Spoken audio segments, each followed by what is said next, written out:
still don't, because this is an audio podcast. But this is Blank Bodies. Hey! Well, they can't see you. I can. A Vampire the Masquerade. Please Tips close and that discussion browser. podcast. It's not in VPN. Come on.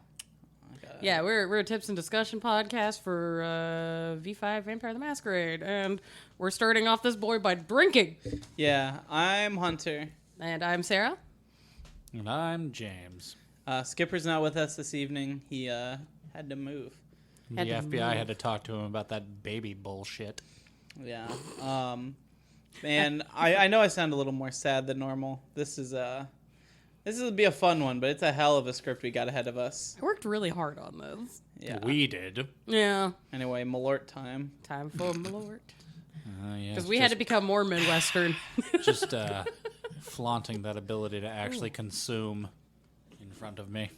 That's like literally one of my favorite things to do in V5 is get a high humanity and just eat and drink shit in front of other characters. You're a monster, just letting you know. The podcast can't see that you flipped me off. Yeah, it's fine. Yeah. But yeah. So today we're kind of doing the Vampire History 101 course. Yeah. Not even 101, more like No. middle school history of America. Yeah, I wrote this with the intent of hitting the big points in vampire history, previous Old World and V5 lore updates, with the same energy and speed that the American fourth grade educational system explains the Trail of Tears. Yeah, that does actually bring up a good point. How much racism are we going to be omitting? Because if it's the American education system... we will dig into it later on, but this is a bullet point, so it's like, okay, the racism happened, I'll dig into it later when we actually cover this more in depth. Mm-hmm. But, yeah, so there's going to be some betrayals, some history, some archaeological bickerings, and rumors and conjecture, as well as facts. No. So this is probably going to be 2 episodes. Fingers crossed it doesn't turn into a third, but... Yeah. See, we've also... Well, Sarah put in the script not to read it, but I think it's important to acknowledge our sources real quick on this episode. I hope you write these down because you won't remember. Currently, the script has used the V5 core book, Beckett's Jihad Diary, the Anarch book, the Camarilla book, Chicago by Night, Blood Gods, Fall of London, Gentleman's Guide to Vampire, Outstar, the White Wolf Fan Wiki, Time of the Thin Bloods, with some notes on Ascension, Gehenna, and Children of the Night. The Children of the Night, I'm trying to remember which one that was. Oh, fuck. I don't know, that wasn't in my library. I have a copy. Mm-hmm. Oh, yeah, you do. That's where I got that from. Okay. If you show me the cover, I should be able to figure out which one it is. It's got vampires on the cover. Yeah, describing almost 80% of the books. I had to use that for a reference thing to something that happened in V5 lore that I was just like, wait, where's the context for this? Oh, yeah, it's over here. This one. Yeah. Oh, Children. fuck. Yeah, no, I don't have that. Children of the Night, it was the first edition's like big collection of important NPCs. Again, I have that really fucking weird one I should bring over sometime that's like somehow almost like 10 inches tall. Oh, yeah, the wanted posters? Yeah, it does not fit on a fucking bookshelf unless you lay it sideways. It's I fucking assume a they nice want you to book. pull the staples out and hang them or something. It's a nice book. I like it as like a prop, I guess, if I was running a story. But at that point, it's like, well, I don't want to rip this out of the book. So do I Xerox this? Yeah. It's just like, hey, look at this little creepy girl. I don't know. She's an angry gangrel. I don't know. I thought it was really funny in the Ravenloft book they put out for 5e. In the spine of a couple pages of like maps and like handouts and stuff, there's little text that's like, we give you permission to photocopy and print this out. And it's like, I will do this with every page of this book. I got excited. I was like, oh, did they hide like a secret lore like mystery thing? And I like pulled the spine apart and it's just like, you can print this page off again. I was like, you motherfuckers.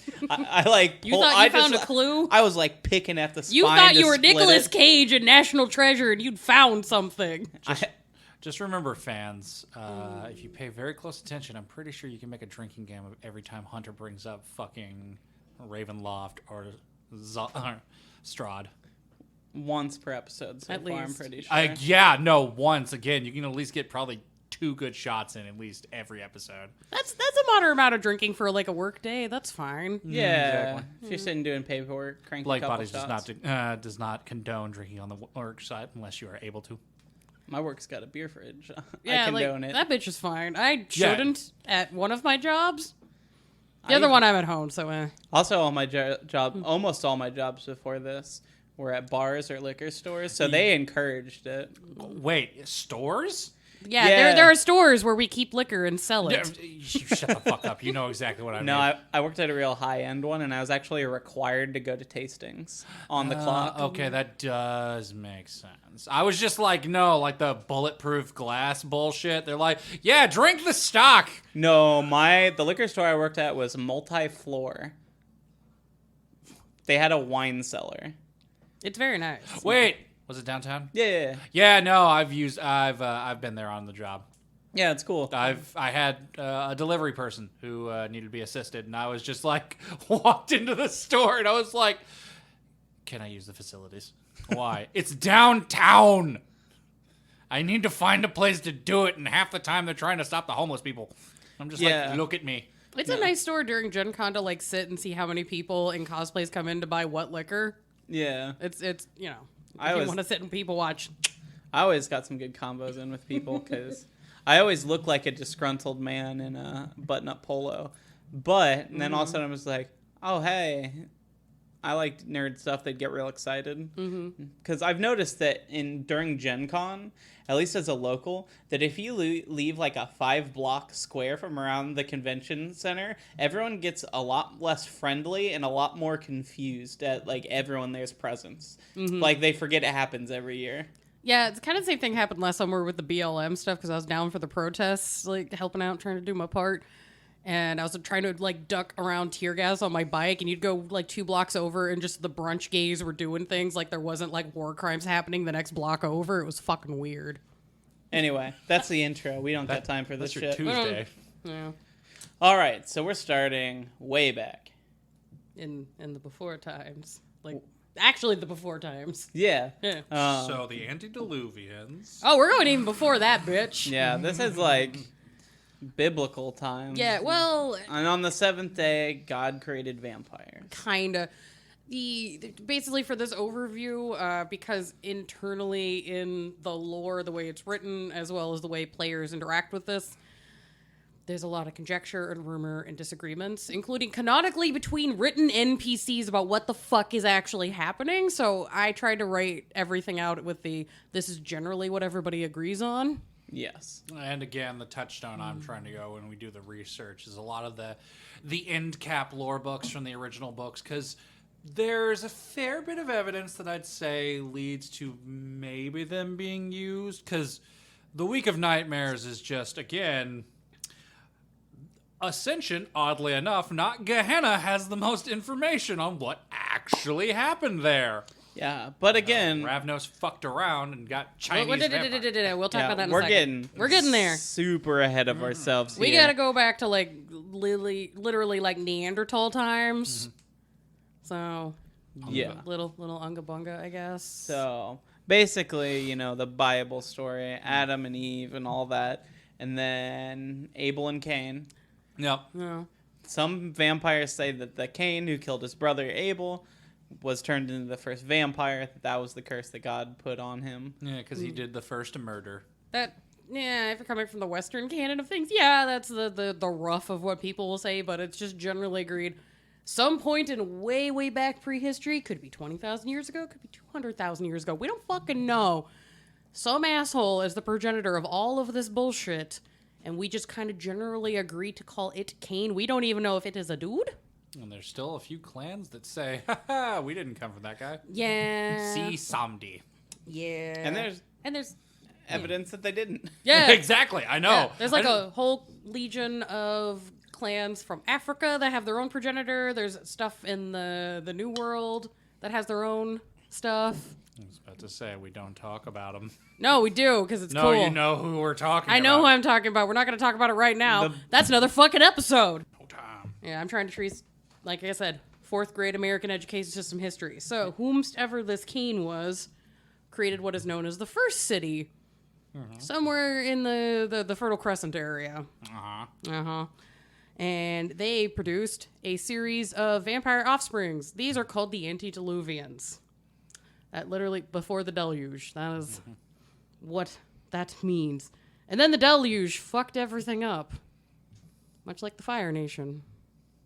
Or a myriad of other pop culture references. I'm speaking of other pop culture references. We're talking about so many things that I vaguely remember hearing in school as a child, and them completely leaving my brain. So again. the Fertile Crescent is like that part of Iraq that we're really insistent on owning because it has oil. Oh yeah. Yeah. Well, actually, most modern research in the period thinks that they're actually going for minerals. I thought that's the reason we went into Afghanistan was for like the lithium. Yeah, that's why they think Pete Buttigieg was over there. I'm not even kidding. No, I don't doubt it. There's old if you look up old interviews with him, he has fucking mineral charts of the Middle East in like framed behind him. Anyway, Honey, we don't have time to get into that right now. yeah, all I was trying to say is I imagine the old I Discover. Remember those old documentary? They had like the 3D museum you'd I move love through. those. But I just imagine that, but it's just all pictures of like World of Darkness cover books and artwork with that like random like flute music. Do, do, do, do, do. Should be flute, but it's actually just like a compilation of The Cure. Just the soundtrack. Played on a MIDI flute. Yeah, played on a MIDI flute, but it's just, the soundtrack to The Crow.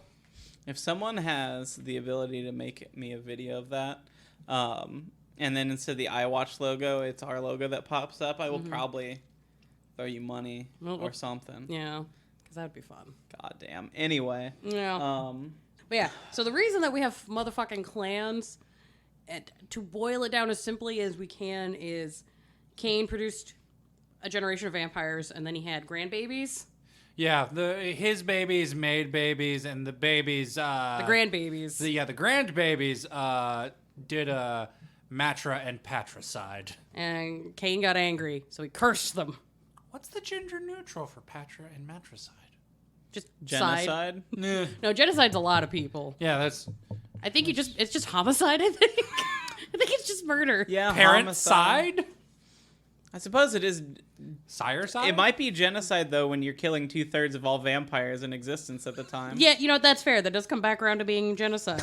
But, If the math doesn't check out, Lilith might have been a vampire, too. Moving on. like I said, I don't got time for that right now. We will do a fucking Kane episode later. Again, I'm doing this for the deep lore nerds. No, I know, because I know there's probably some nerd that's, like, pushing up his nose, his glass on the bridge of his nose. It's like, well, they didn't bring up Lilith or the crone, or... But if you're listening to this podcast and you're also somehow a biblical scholar, get a hold of me. We'll do a whole episode about vampires in the Bible. That would actually be kind of cool. Because I need someone to help me with that research. Yeah, I was not raised Christian, so like I have some vagary ideas, but I don't know enough verses to really get into it, and I don't got that kind of time right now. I was Lutheran, so we just did like all the rituals and then we're like nice to each other, and that's about it. But yeah, so you're Lutheran. I was supposed to be Catholic, but I didn't give a shit. I come from the Matrix. I feel like a Catholic scholar would probably be the best, but as long as you're not, no. As long as you're not a church that's gonna hate crime me, I'm cool with it. I'll say even if you're just Mormon, come tell me what the Mormons think about vampires. I'd love to hear that. Mm-hmm. They're actually pretty chill. About vampires? Oh, no, about it. As long as you don't think it's serious, they're pretty fucking chill, to be completely honest. I had Mormon friends visit me over the weekend. Exactly, yeah, no. One of my oldest friends is a Mormon, and he's just kind of like, Yeah, Right. but none of them were biblical scholars. I think he did play also. Which is cute, but we don't have time for that shit right now. No time. Point is, Cain killed a bunch of grandbabies for being asshats and then cursed them, and then all their progeny had curses based off of the flaws of each of them. And that's the basis of the jihad, is what it's called in the game, which is the continual cycle of elders and childer just fighting each other over supremacy and murder and death and plotting, and that is the basis of this entire fucking game. All right, I covered it. Daddy issues. Gotta move the fuck on. All right, so then after the period of the deluge and the antediluvians, you get what's called the long night, which is basically a fairly chill time to be a vampire. It's generally agreed it was kind of cool. We had the elders on top, child were doing mission things. Things were chill. This lasted from about the fall of Rome till the sacking of Constantinople, which is what happened in 1204. And then we had the War of Princes. The War of Princes was a bunch of these elders in Europe looking at each other going, hey, I like your land, I want that. And then they fought each other. Yeah, so basically just what everyone else in medieval Europe was doing anyway. Yeah, but, you know, with cool vampire powers and I'm assuming more fucking, Probably. And clans had different powers for reasons that aren't always clear, but... Yeah. Just put on a montage of Anne Rice's anything, and that's it. Just that for like a few centuries. Yeah, literally 1200 to 1500. Mm-hmm. Just Queen of the Dam, just in the background. Yeah. Queen of the Dam's modern. Yeah, but I mean, like, what happened? Oh, that part of the end of the movie where they're trying to, like, fucking explain what happened over the past hour and a half, and you're just like, there's not enough context for any of this shit. No, I'm just talking like the intro credits, just, you know, with Lestat just being weird in the background. It is that for like 300 years. Nah, I was gonna say that just. It's like, is he fucking the curtains? Maybe. I don't know. I have no clear memory of that film. It's just a fucking blur. Things were so strange in that time period that it's canonical that vampires and the Fae got along pretty well during that era, so they were just like high on fairy shit most of the time. That's Nah. also called Toronto. Cool. We don't have time for that shit. So, towards the end of the War of Princes, there began what is called the First Anarch Rebellion, which is when the younger kindred was like, hey, so I'm tired of my elders throwing me into battle or just making a fuck ton of baby vampires to yeet into battle constantly.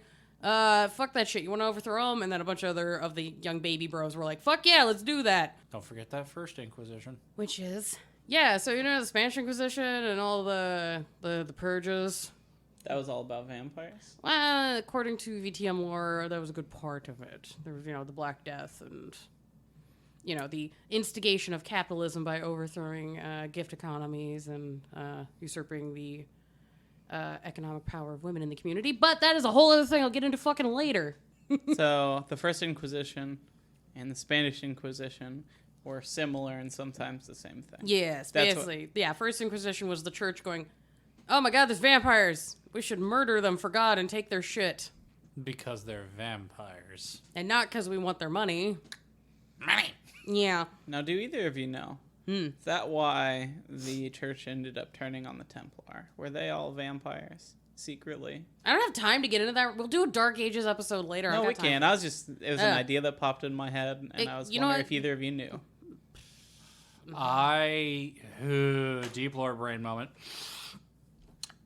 If I believe correctly, it was not that they were, at least in lore, not in reality, in lore VTM, it was the fact that they were getting too high for their britches because, you know, they were the murder hobos and they had the stuff.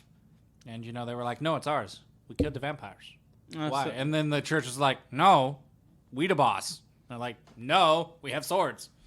So just like in real life, except they got their riches from vampires instead of brown people. Oh, no, Yep. there's both. Vampires and brown people. Oh, okay. It was both. Yes, Yeah. because surprisingly enough, the brown people can be vampires. Yeah, there's actually a whole collection of kindred that are... What up, zombie Brown. bros? I was going to say there's And Banu Asamites. Hakim and there's Nosferatu and but no, like, there's tons of clowns. There's tons. There are clowns. Yes! Those are the Malkavians. They were jesters in this time period. But no, there's tons of clans that have tons of people of all different shapes, sizes, colors, hues, alignments. It's just Venture, who are usually turbo white. But we don't have time to get into that right now. So Convention of Thorns was a big meeting in the late 1400s, like 1490s. That happened in England, where a bunch of vampires were like, hey, so we need to stop this fucking rebellion because we're all going to goddamn die. So they came up with a covenant that they would all agree upon to run their society. So I have a question. Sup? Because I didn't pay attention in class Yeah. or when I was reading these books. All right. Hit us. Wasn't there something happening in America in 1492? Yeah, it's another genocide. That's Cristo Colombo. Yeah, Cristo Colombo and his rape of an entire civilization and a manatee. Did he fuck a manatee? Yeah, he fucked a manatee. Dude, that's He wrote about it in his journal. Honestly, though, Didn't he say that the manatee was more supple than a real woman? No, I think he said, if I remember right, he said the manatee was much uglier than he expected a mermaid to be. Oh, yeah, that's right. He thought it was a mermaid, so he fucked a manatee. You know, and a lot of children. And I really don't want to get into that right now. In VTM lore, do you think it was a manatee or do you think it was a real mermaid? I think it'd be really funny if it was a fae that just tricked him into fucking an actual manatee. Yeah.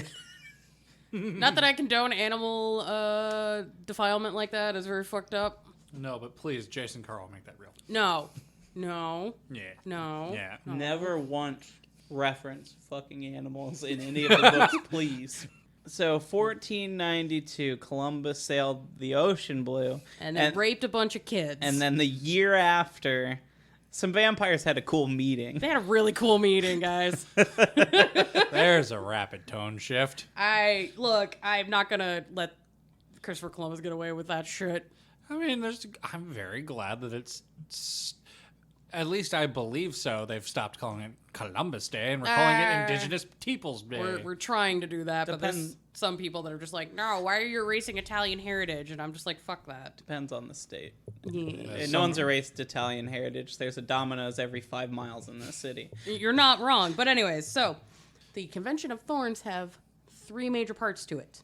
The first part is the setup and establishment of the Camarilla. That is made up of 7 basic clans, which are the Ventru, the Toreador, the Malkavians, the Nosferatu, the Tremere, the Gangrel, and the Bruja. The second major part is the Assamites, which are now referred to as the Banu Hakim. Mm-hmm. It acknowledges their existence. It acknowledges them as an independent clan. They can do their own thing. They are not allowed to diablerize anybody except for those who are not part of the Camarilla and their own clan.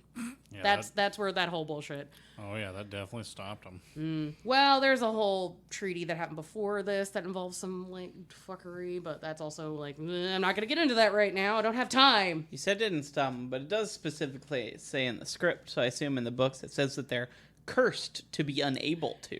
Yeah, the supposedly it's part of the big reason why the Tremere were accepted, because they were a clan that just popped up in the middle of the Middle Ages because a bunch of alchemists were like, I have an idea. The mages were like, what if we became vampire? Well, they were like magics. Well, they were trying to be like, I want immortality, but instead of finding the Philosopher's Stone, they're just like, oh, but vampirism.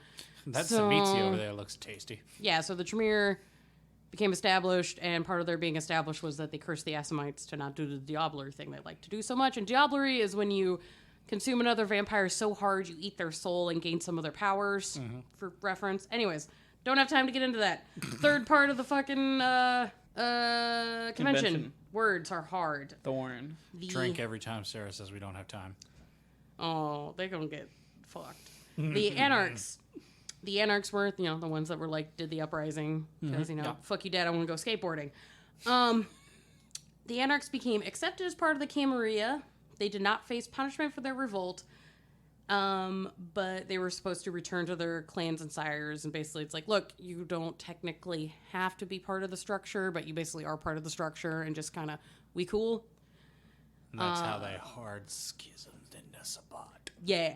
The Sabbat are made up of anarchs that saw that convention and went, no, this is bullshit. No, we ain't cool. Nah, we ain't doing that. Not only do I see this as a problem, I now want to eat my father. Yeah, so that's mostly made up of the Tzimisce and the Lasombra, but a sprinkling of all the other clans are throughout all the groups. Were they independently recognized or Sabbat recognized the Giovanni? Because I know I'm about to get into that. Okay. I'm about to get into that. Just making so, sure. That's the 3 major parts of the treaty. The Convention of Thorns also set up the 6 traditions, which the Anarchs and the Camarilla Ivory Tower guys agreed to be like, oh yeah, no, these rules are important, at least for maintaining the masquerade, establish the masquerade. The followers of Set, which is the old-timey words for the ministry, were invited to this meeting, and they're just like, nah, bro, I'm good. They just vibed in Egypt, doing their own thing. Yeah, so that's worshipping their corpse dad. So that's what the 4th or 5th group there. Yeah. Yeah, because there was the Tzimisce, Lasombra, and the Bruja made up the bulk of the Anarchs. Most of the Tzimisce and the Lasombra became Sabbat. So there's the Camarilla, the Anarchs, the Sabbat, the followers of Set, who are now the Ministry. Yeah, and then also the Assamites. So Well, far. no. There was the independent clans, is the easiest way to put it. Yeah, so But they're all kind of vibing, Well, doing their own thing, separate things. Yeah, let me break this down. So Cambria became the big organization, big boy conglomerate. A subsect of the Cambria are the Anarchs, which were like, we don't like your structures, but we'll... We do like the not letting the mortals know that we eat them. Yeah, because, the Inquisition is not good, very bad time. And then what broke away from the Anarchs is the Sabbat, because they're just like, fuck you, Dad, I'm going skateboarding, but harder, and with more cannibalism. And... We here at Blank Bodies do want your fan art of a cannibal skateboard. Vampire. Yes. If somebody wants to do like a really rad Dimitri or La Sombra, like skateboarding, No. but in medieval attire, make it look like a woodcut. They want it to be normal. I want it to be a cannibal skateboard. Is the skateboard eating another skateboard, or is there a cannibal on the skateboard? Follow your heart, artists. Anyways, and then so those are the three big groups that come out of the Convention of Thorns. The clan, the followers of Set, aka the Ministry, were invited to this. They opted to not. Yeah. And the Assamites were also invited to this meeting, aka the Banu Hakim. They were invited. They showed up, and their part of the treaty is they are independent, but they agreed to do no more of the forbidden snack. No more eating and uphold the masquerade, basically. High air quotes. Yes. And a lot of them returned to their homelands and formed the Ashira with a conglomerate of other randos from different clans, which is also very interesting. I want to get into later, but we're not gonna. I don't got goddamn time. Drink. So, yep. Promise of 1528 as an agreement between the Camarilla and the Giovanni, because the Giovanni were fucking around in Italy, and they're like, hey, so we're a real clan, right? We ignore the fact that we ate all of the Cappadocians. Yeah, I was about to say, during that whole period of the First Inquisitions, literally a splinter cell of the Cappadocians just went, but what if we were in charge and we ate the older ones? Oh, you mean like a lot of Italian fucking history where it's just different warring families backstabbing each other until one ended up on top? Oopsie poodle. Well, again, the Cappadocians made them by accident. Well, didn't make them by accident. They were like, oh, this is a cool side thing. And they just went, murder. Yeah. And they took, during the whole Inquisition, they were like, perfect time. Yes. Yeah. So, Promise of 1528 is the Camarilla officially acknowledges the Giovanni are the head of that clan. They are to remain independent for 500 years. If those of you who can do math are realizing there's a very interesting problem that we'll discuss later. Yeah. So that's where we're at by the start of the Renaissance. So that's the old world fuckery. That's kind of what's covered by in the old books. The Everything up till medieval Dark period. Ages. Yeah. I mean, Dark Ages I know is mostly like handles around the 1200s, but I've seen people roleplay and LARP this time period and a little after and a little before. But yeah, basically up to Dark Ages covers this shit. Okay. So you got the Camarilla, Anarchs, Sabbat, and then the followers set, the Assamites / the Ashura, and then the Giovanni. There's a lot of other smaller clans, but they are not as big in the lore. We don't talk about the Bali. We don't talk about the Maharaja. They come back later, but they're not as prominent to the lore. They are mostly doing their own thing in continents that aren't Europe or continental U.S. really. So Yeah, basically, if you want to hit the big boy, like big dot meta points for a lot of World of Darkness, or at least Vampire the Masquerade, it's very Western canon. I did not fucking write this. It's just kind of how it is. And I'm like, well, I'm trying to acknowledge everything else outside of the canon as best I can. We are not going to say the words, but we will address the fact that there is a certain continent that has some of the scariest motherfuckers around. We just don't talk about them in lore because they're very scary and very powerful. Some of them do get brought up in some interesting lore sheet stuff in V5. Really? Yes. Oh, we're going to have to talk about that later. And also some notes and some character fluff stuff in like Chicago and some of the stuff called Blood Gods. There's a lot of really interesting like nuggets of info that if you're reading between the lines, you're like, are you leaving this for me as a plot hook, or are you guys planning to write some things in books? I'm very excited either way. I'm just wondering if that's written as just, if it looks like this, don't. Should just be the only descriptor. Just don't. Yeah. Well, we're gonna hop in the time machine and scoot ahead several hundred years. Yes. Past several hundred years of bullshit, including Victorian age books. We're just gonna not fucking talk about that right now. There's a lot of books that happen at that time period, and they're interesting, but kind of ineffectual lore-wise. Well, at least for Broad major strokes. broad things that happened in the lore meta plot that directly affect things in V5. If I am actually wrong about this and somebody wants to fucking send us an email, especially if you're actually part of the writing staff for these books and you want us to correct something, fucking please hit me up or us up. I guess we all have the same fucking email for this. We do. Just remember, it goes directly into my server, and it will hurt if it's mean. Let's skip her out of here. I've just been getting a little extra intoxicated, and You got are you handling the shenanigans for two people? yeah, pretty much. Yeah. I don't know if I'm doing a great You're job, doing but great. you know, I'm trying to truck through this because small side tangent. I got fucking electrocuted this morning. My arms Sorry, I had an hurt. exposed wire. It wasn't you. I had to go in for some testing. from what I understand, you expose your wire 2 to 3 times a day. Hey. Yeah. Anyway, yeah, your electroshock treatment. Yeah. No, it was just some medical testing I had to do, and I actually know what my fucking nerves sound like. And it's weird to have that in my brain space now.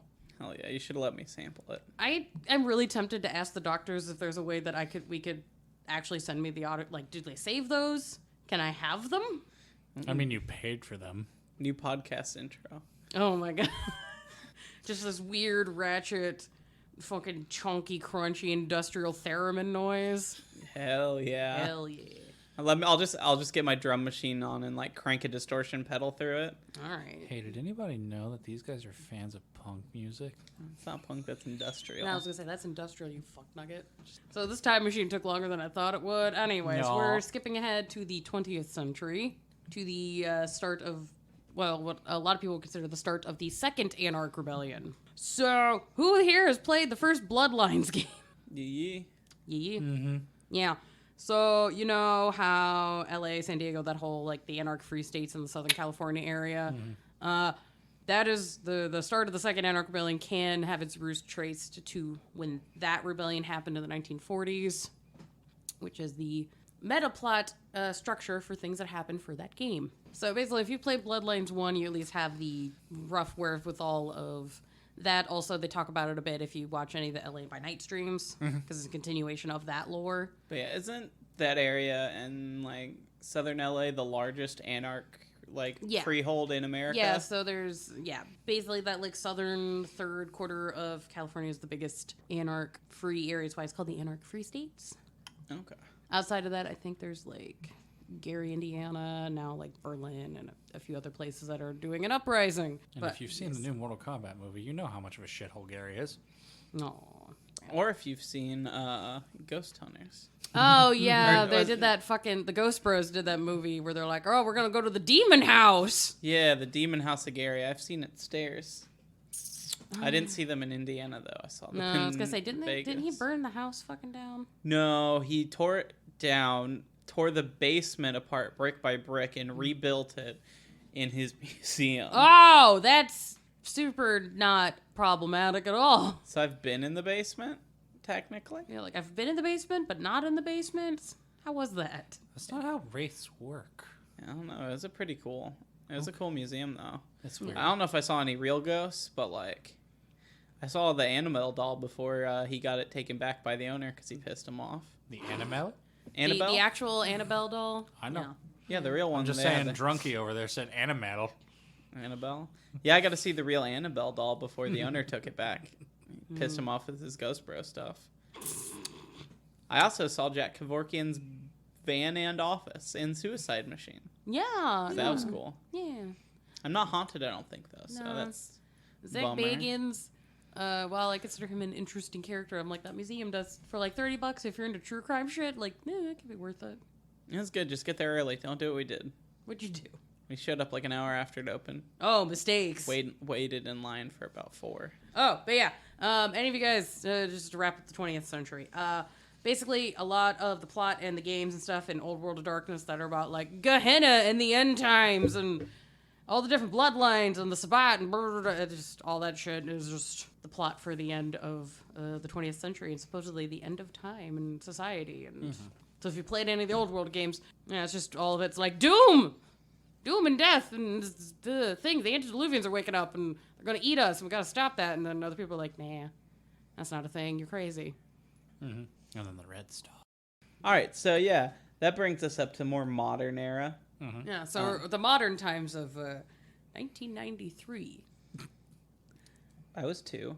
You were 2. I was 4. Ah. My false memories were much older than that. All right. You keep changing your time periods, and it worries me. So, The Beckoning. That's what this is about, the beginning of this, The Beckoning. The Beckoning is a force of some sort. Port. I wish I was drinking port. I am not. So is the beckoning what happens when Beckett shows up? No. I wish. Somebody get me a squirt bottle. Beckoning, baby. Baby. I'm not Anywho. going to allow them to get this drunk ever again. I'm not even drunk. I've been up since 7 a.m. because I had to go get electrocuted at 9 a.m. today. And I had to try to really hard not explain to a very nice doctor that I am aware of what this electrocution device is because I've used a violet wand before. I was like, it's too early and he is too pleasant. I'm drinking sparkling water. Now. Well, yeah, because he's got to chase down the Malort. So, the Beckoning is the force that is drawing elder vampires off to the east, especially like the Middle East area, for reasons no one is certain of yet, because the people they could ask, the elders, have fucked off, and they left no note. You know, like many of my dates. I thought you usually were the one that's like, get out. Yeah, that's the other half. Yeah, a little 50-50. You got to have that work-life balance. Yeah. Which, to be completely honest, it's one of the parts that I am very interested in because there's some potential in the old Gehenna book that might have been, but there's not enough evidence to figure that out, and I really hope we find out what that is because that could be a myriad of things. That could be Lilith drawing them in, Cain drawing them in, but like the clan found, like the antediluvians, the clan elders themselves, those murderous grandbabies. Yeah, exactly. Be like, I'm actually really interested in that, but again, Could be just a wizard. Yeah, just one douchey wizard, just like.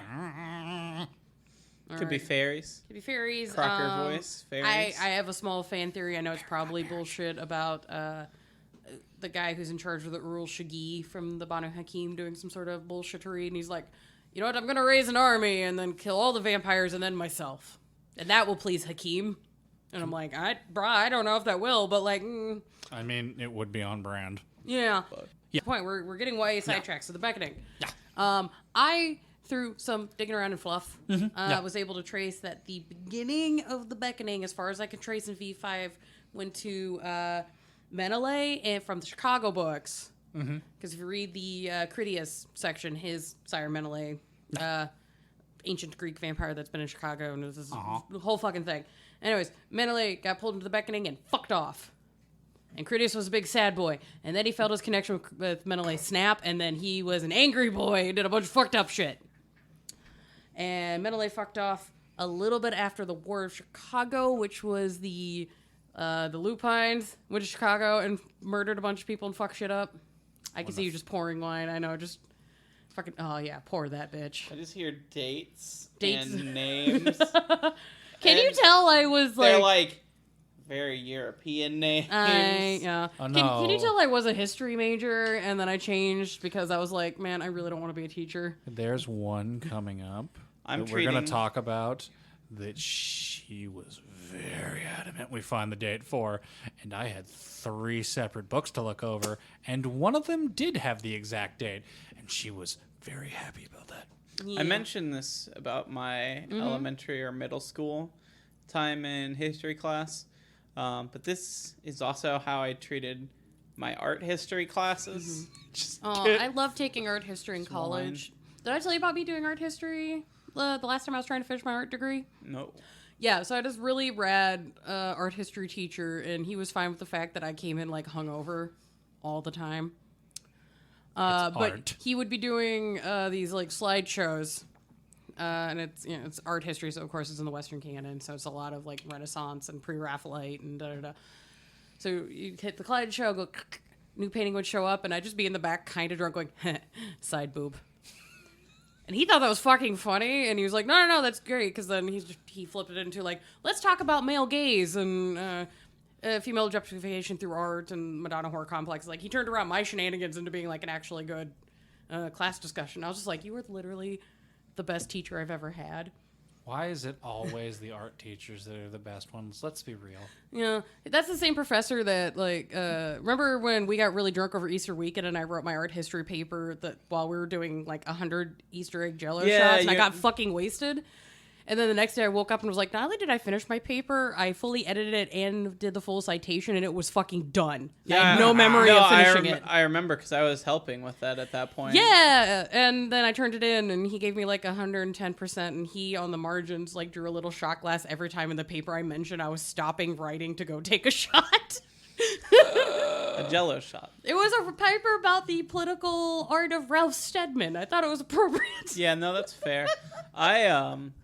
I had the opposite experience with, I had a teacher pull me aside because my grade in art history was kind of like a roller coaster. Yeah. And I had one section that went real bad. It was, it's like post-Renaissance. It's real, very French like and Rococo? pink. Yeah, Rococo. Yeah. There's like, why, Hunter, why is your grade like tanking so hard all of a sudden? I said, oh, because I think this art sucks. It fucking sucks. I do not like Rococo. No. It's just a bunch of fucking horny cotton candy. Yeah, basically. And I'm like, no, just skip past that till you get to fucking realism and romanticism. I don't fucking care. Yeah, no, and my teacher legitimately was just like, that's fair. And like didn't talk to me about it anymore. It's just like, what if I just gave him a C? Yeah, let's not dwell on the French cotton candy. Instead, let's dwell on the beckoning, which the reason this is important in the V5 canon is because of the structure of the Camarilla. Mm-hmm.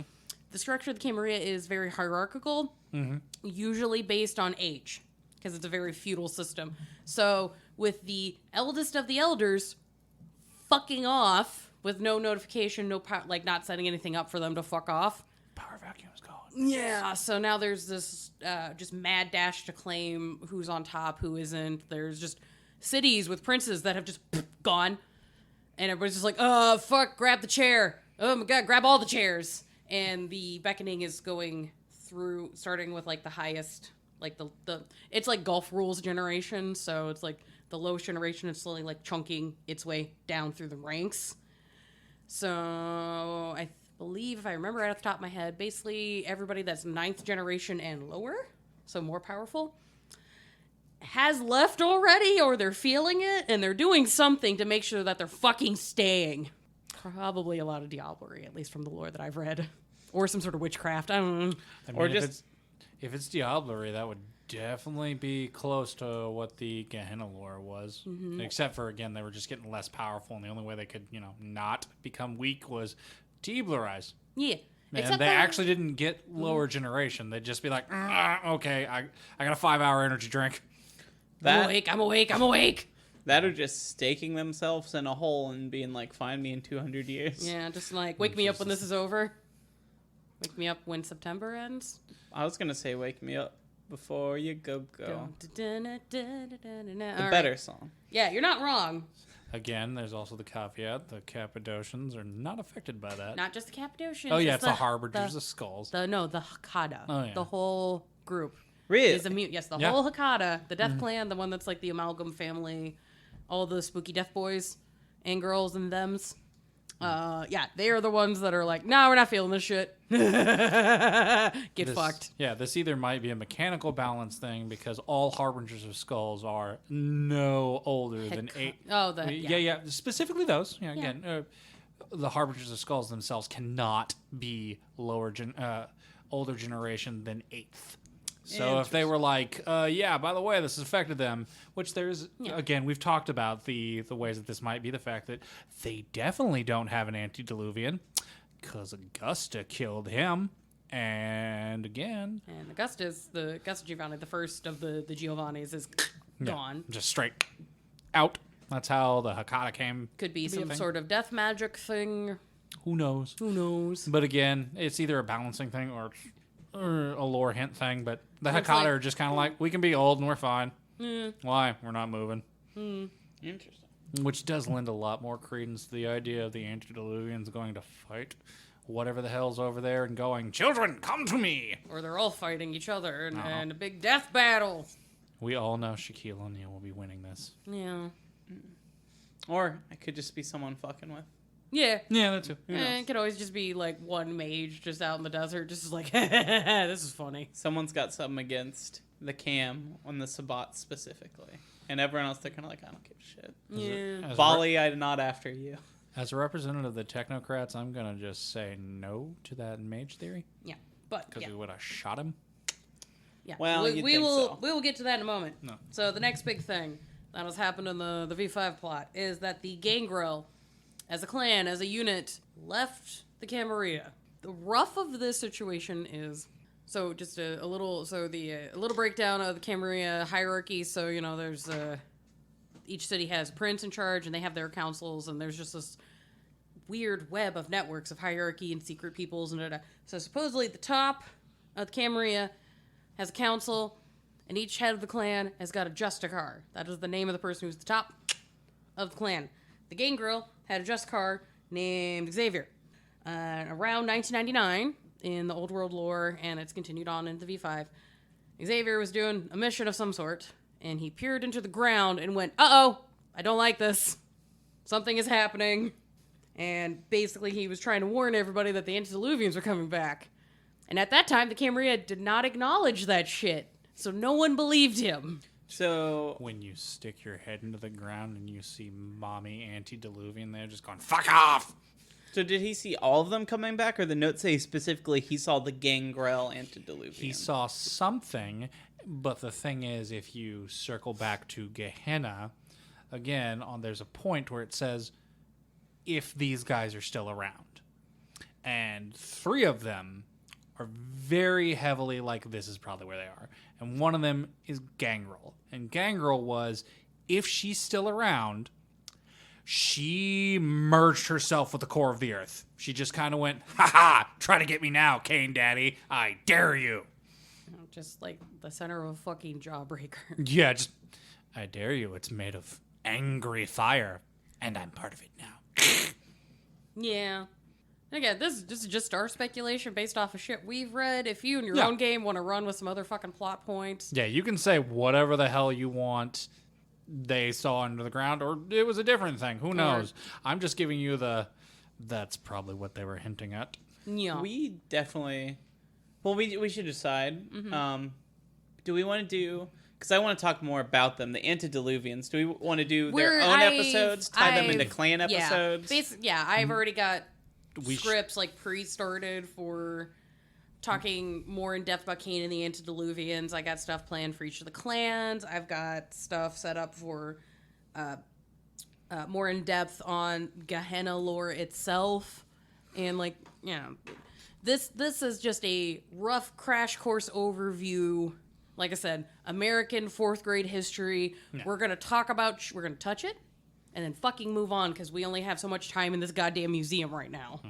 That's the reason why I'm only bringing up the parts of the antediluvians that are actually where they'll matter in this canon. Because that is when they told me about that, I was like, oh, I know what he saw on the ground. Yeah. I know He what saw the ground, and the ground Came is back ground. at him. Yeah. The ground went, leave me alone, child. I am your progenitor. And he went, you know what? Fuck that. Yeah, if Yeah. you stare long enough into the dirt stares back into you. It did. Oh, And he tried to warn everybody, and just everybody that came around was like, ha ha ha, you're crazy, no. And during an event not long after that, Javier dies, like true death, Yeah. gone. And kind of as part of a response to that, and the Gangrel just collectively agreeing to take their warning seriously. They were one of the clans that had a problem with the cam for the while. It's just Yeah. like Gangrel and Bruja are kind of like, I don't know how I feel about this place. But yeah, but even before the current actual full-blown Anarch Rebellion, the Gangrel just collectively, no one's quite sure how, because the Gangrel live in the woods and all sorts of shit. So nobody's quite sure how they collectively fucking Wi-Fi'd each other at 99, 2000, and we're just like, we're leaving, and I went, right? But they did. They just, as a group, were just like, nope, fuck this, and went into the woods. Dog sensing a storm, they just went, problems. That's probably what a good chunk of it is. Just a bunch of people were like, hey, shit's fucked. And then there was like, I was wondering why I felt like shit was fucked. Yeah, let's get out of here. Which, that's definitely a good rule of thumb for players is if the gangrel is like, this is a bad idea, just go. Remember, Transformers fan, if Ravage is leaving the battle, leave as well. Remember, if the dog starts acting weird or the Malkavian starts talking cryptically, it's time to leave. Just whatever they say, just go, uh-huh. And you've spotted one of the other three that's confirmed. Malkov? Yeah, he's my favorite. Yeah, Malkav is, his actual place is, he is the Badness Network. So that's what people think. Yes. No, that is literally what the book says in Gehenna. At least in the old world lore. In old world lore, yeah. I'm just doing this for you. Just be Yeah. like, no, in the book it actually says that. Or it's like, of the three confirmed, that's what he did. He just kind of went, I'm Wi-Fi. He is the world. He is his children. He spread himself out. Malkav is in all of us. And by all of us, Malkav I mean is in only all of the the Malkavians. Malkavians. Yeah. And then the other one is Nosferatu, who is either in Antarctica or at the bottom of the ocean. So he did what his children did, just hid in a real deep hole. Well, yeah, that's his whole thing. He's got obfuscate so bad that if he has the silence from Doctor Who, where if you stop looking at him, you don't remember him. Ah. But he also, went full emo boy and either hid in Antarctica or is at the bottom of the ocean. One or the other. Those are the three that these are the ones we heavily say are a thing. And then they also talk about Soldat and what's the other one that's in Soldat? Tremere and Salat. Yeah, Salat and Tremere. Yeah, Tremere. Yeah, Tremere, Salat, and Zamitzi. I love that so goddamn much, but we don't have time for that right now. Drink. But those guys, if they are around, they very potentially could be the reason everyone's going to the Middle East. Exactly. Yeah, so tying into reasons people are going out east, the fucking poor Ravnos. They for V5 only got released for public use in December of 2020. And me and a bunch of other people were like, yay, this will be fun. You guys made that clan less racist. Thank God. But what happened to them is very unfortunate, but also really metal. It's really a bummer because I learned about them right as I took the clan test that they have on the V5 website now, and I was told I was Ravnos. Yeah, but like I said, they made it less like 1990s, like, oh, it's cool to do gypsy face. Yeah, and it's like, no, that was never okay. Well, that's the other thing in that Gehenna book. He would have been the fourth one that was still around. But he fucked around and he found out. Yeah. So in the V5 canon, there is a lore sheet called The Week of Nightmares. And there's a little couple paragraphs that get into what we're about to discuss now. So we did do some digging in the old world books to confirm and cross-reference what's in the lore sheet. And pretty much everything translates directly over. And I was very pleased. Yep, this is the one that I talked about earlier. My Lady Wood was really just righteous. She I was very excited. So happy when I found that section in the book where I was like, yeah, by the way. Yeah, take that, Bembridge scholars. But yeah, so this happens in Bangladesh, India, in July 1999. They got specific enough to give us a goddamn month. So this is very, like, concrete. That's from Time of Thin Bloods. Yeah, Time of Thin Time Bloods. of Thin Bloods and the core book in the Week of Nightmares lore sheet. This is cross-canon. They are the same. They even give the those. same date. Yep, July 1999. Same city, too. Yep, because And I was just like, because in the core book it is page 395, and in Thin Bloods in Old World lore it's a 125. I'm so proud that we even said the sources out loud, because I often make like citing notes in these our little scripts, and we just don't fucking read it because you guys don't fucking need that shit usually. But I'm not crazy. But how much we had to turbo nerd to find that fucker. I remember. I was very pleased. We had one of our non-recording get-together nights as you guys were working on that, and I definitely zoned out. Yes. I was like, oh, this is cool, and then you guys started talking about pages and cross-references, and I got real I was lost citing in the things sauce. in MLA. I was very proud. We have a master research doc with like all of the sources. And I'm citing that trick because I'm expecting somebody on the internet to be like, you're a woman with opinion online. How dare? And I'm like, literally, here's all my citations. Here's my citations. Fucking come at me. Yeah, so even though Ravnos are precious, precious little babies, we're going to talk about how they're getting fucked in a bit. No, right now. Yeah, exactly. As described in literature, it is, quote unquote, unknown parties. Probably mages. Probably No. mages. Technocrats. Which are us mages. We're different. We're They're better. They're like We're two sides of the same coin. We're the ones that are winning, darling. Ask the Second Inquisition. We don't have that book yet. They announced Give it. a second. And again, I got really horny because my dumbass was like, cool, here's all this research I did on Project Prism. And I'm like, wait, no, I gotta wait. Hold on. Wait. Quote unquote, unknown parties have been cited as destroying the antediluvian of the Ravnos. Now, for my entertainment purposes, I want to hear you guys try to say this motherfucker's name. You mean Hunter because I'm the one who read it off to you. Zapathasura. Actually, that's not bad. I'm proud of you. Pretty accurate. Because that is, I feel like, pretty on the nose, but every time I read that, I read it as Zarathustra because I've read way too much philosophy. Yeah, I almost made a the spake joke. God. Thus books. Yeah, everybody goes through there like, I'm 14, I've read fucking nihilism. Now, the thing is that they're going to get into is in the new lore, it's said that, oh no, maybe he was nuked. Maybe he had the sun on him. In the Week of Nightmares reference sheet, it says that he was destroyed with, quote unquote, the power of the sun. Mm-hmm. Now, whether this is a nuclear weapon, or somebody kicked his ass outside, or it's a space laser.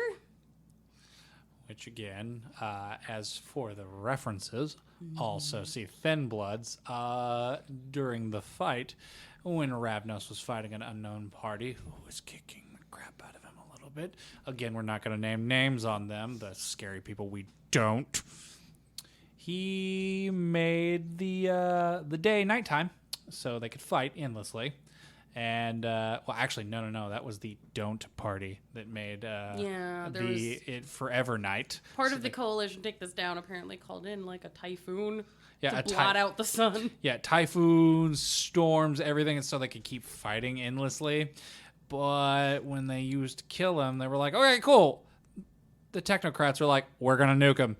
And that didn't kill him. That just killed the don'ts that were blotting out the sun. And that let them array their satellites to laser his ass with sunlight to death. That's in, again, the old world lore. Again, we don't know what happened in New World, but it sounds a lot like that's what happened. So, Space lasers. Space lasers. The coalition that took magnifying glass.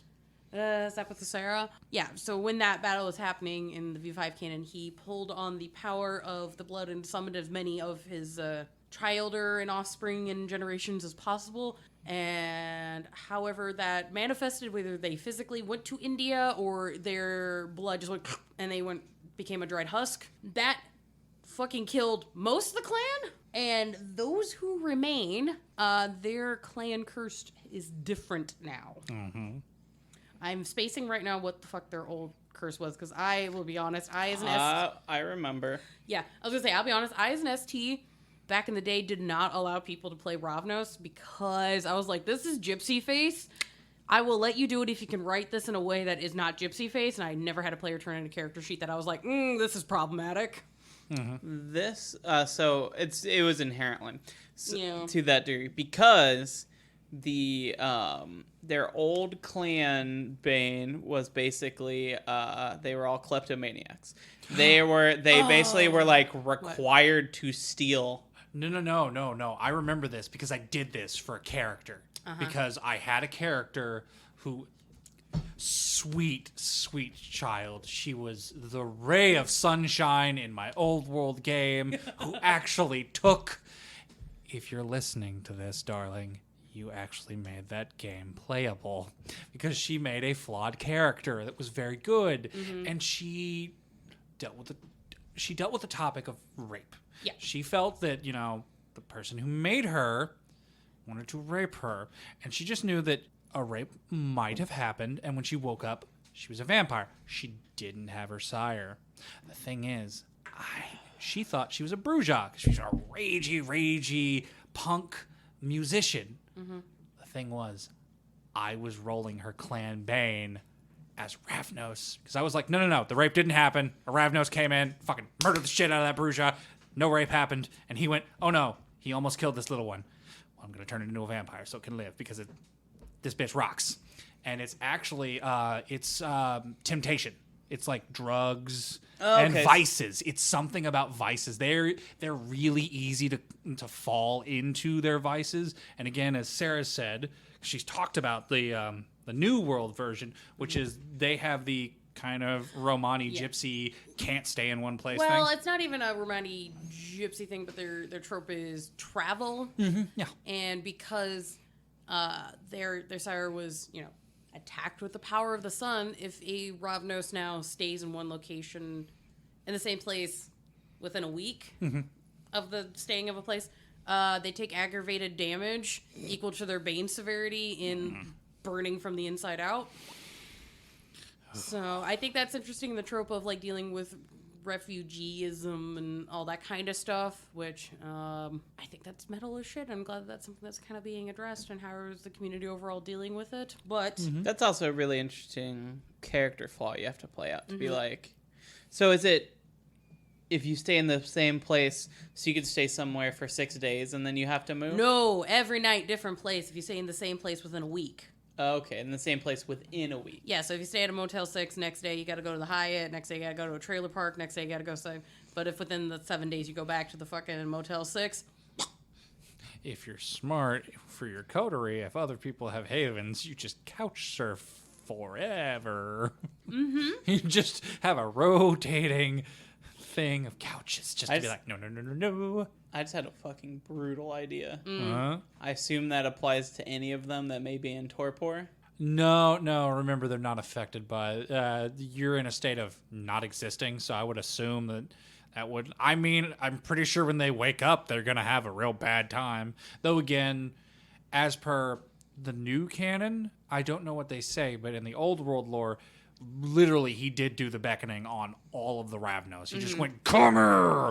Yeah. And the other thing he did, and it's the reason why it really sucks if you're playing a Ravnos in old world, because when Gehenna starts off, if you didn't come, that's fine. Like, most of them will come, but the people who didn't, when he dies, they immediately lose their fucking minds and start trying to kill every single other Ravnos. It's just immediate disrespect your surroundings with no holds barred. There's no morals. It's just kill because of how much it hurts to feel your progenitor just cut off. So that is one of those things that's real cool to read in a book, but sounds dog shit to have to play.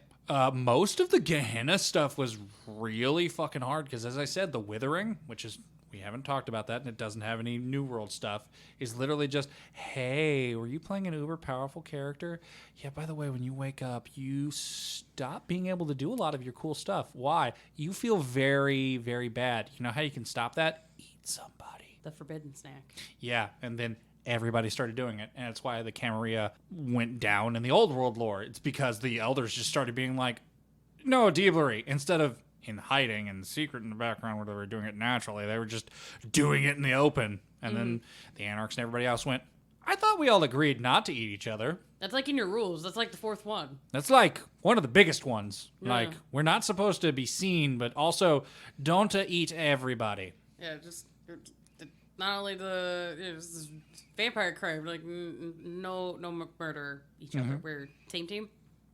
Yeah, but everybody else started doing that. The difference was this happened right before, so they started it. So yeah, it's poor Ravnos. Poor Ravnos. They had a hard time in old world lore because again, they literally start with "you're fucked." Yeah, so that's kind of part one of a very basic history of vampire. The fastest of bullet points. That really only covers old world stuff. Now, next week, we're going to be getting into the stuff that starts V5. Like purely V5, no real crossover.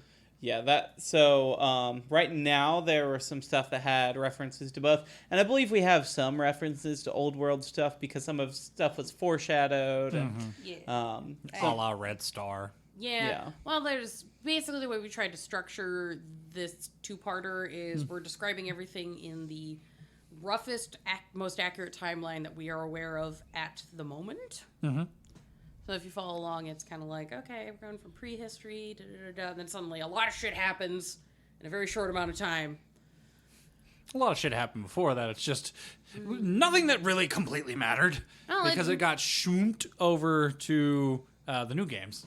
Yeah. Now, if you were to set a game like in the 90s or in the Victorian era or the medieval era, there'd probably be an entire another episode just of bullet points like this that we could run through. But we're trying to get you guys In up the to modern V5. If people are interested, we can definitely do a Victorian era episode or medieval. I can just be the worst asshole bear. We're like, this is Victorian. I'm like, actually, that's Edwardian. And when you're talking about Victorian, you're actually talking about like 1840s, 1880s. Like, the shit matters. A lot of shit changes in a very short amount of time in that time period. But not important right now. Medieval period was a fairy book, and there's cool folklore stuff. That's all I know about history. I could do a whole fucking episode about just the effects of the Black Plague on vampire society and how much that fucked shit. Funny enough, that lore book that that fluff book I talked about is kind of actually about that. That's what the vampire one is. They're just like, this monster could have been the thing that did the Black Plague.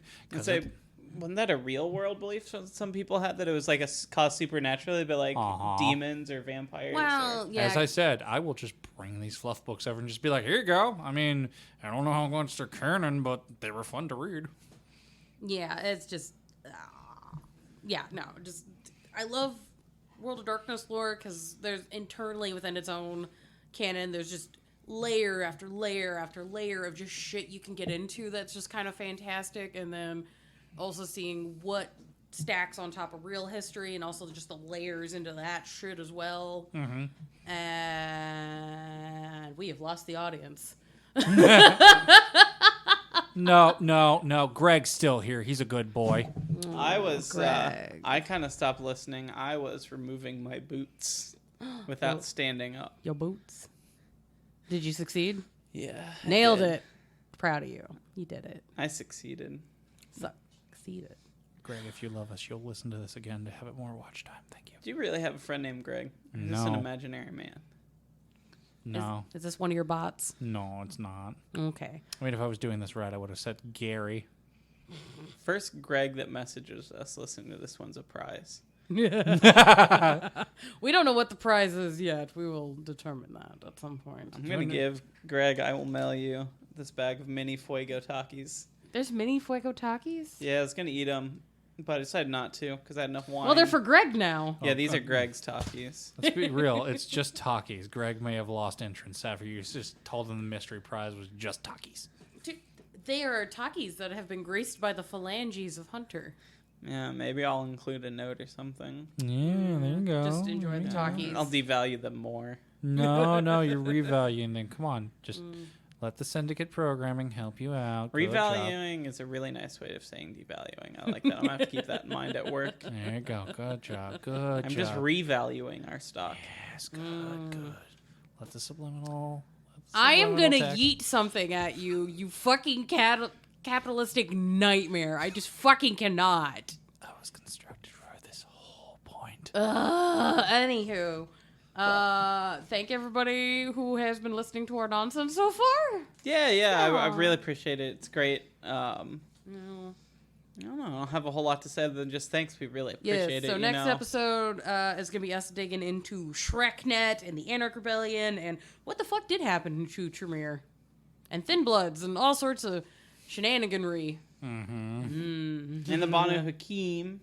Also, they mean the Tremere clan, not the Tremere Elder. No, a little bit of that. Oh, yeah. Oh, we are digging into that. A little bit. I'm not getting into the spicy conversation that happened when Tigurius went and tried to petition to get the Banu Hakim accepted into the Camarilla, the Allah Bekas Jihad Diary, because, my God, the fucking shade. So good. But yeah, if you're an old world player, I hope this episode, even though if it's stuff you've probably heard, you're probably intrigued by the fact that everything we listed has been referenced in the new books and that those things are important canon. So those are very strong things you can tie your new game into and be like, these are things I know and I can use. Yeah. And if you're new, hey, that's a you're, lot of new info we're shoving down your throat. Right? Things that are referenced in the book, you're like, this has some context and I don't have to read 30 years of fucking bullshit. It's like, nah, you don't have to.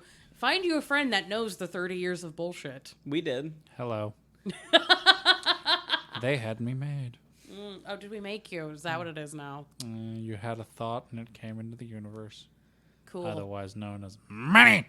Well, I wasn't thinking about money. No, that background makes me think you're a Fae type creature. You might be a changeling if you're created out of pure thought. No. Your Amazon Echo heard it and it was like, we need Bitch, to I make don't that have an thing Amazon Echo. that you know of. They gave me one at work and I broke it because it scared me.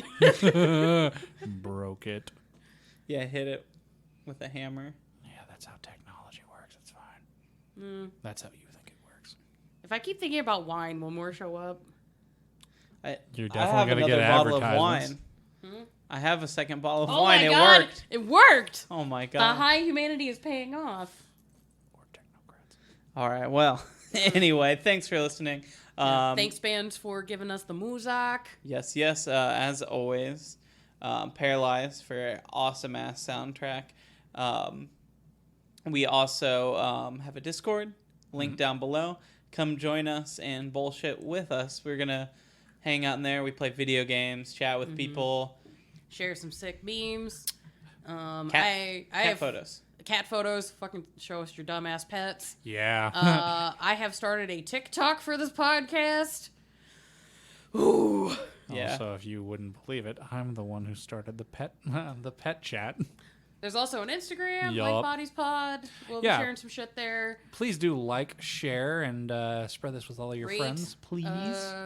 Share it with your LARP groups. If I don't drink too much wine tonight, I will try and set up a link tree when I get all the links compiled, so you can believe go in look you. at us on all kinds of Also, sites. are you in a LARP? Do you want to share us what the fuck you're doing in your story, and maybe we can share that with other people? Yeah, or if you just played Ooh. long time ago when before times. Yeah. Actually, that Dude. definitely does By that I bring mean up the 90s. Yeah. That does bring up a good segment because, What? our content warning section, if you have an interesting story and you'd like to send it in, we Ooh. might could talk about reading audience stories. Because let's be real, I think some of my stories are pretty awesome. I'm pretty sure Yeah. everybody else here thinks they have some awesome stories from their games. And let's be real, I'd love to hear your weird shit.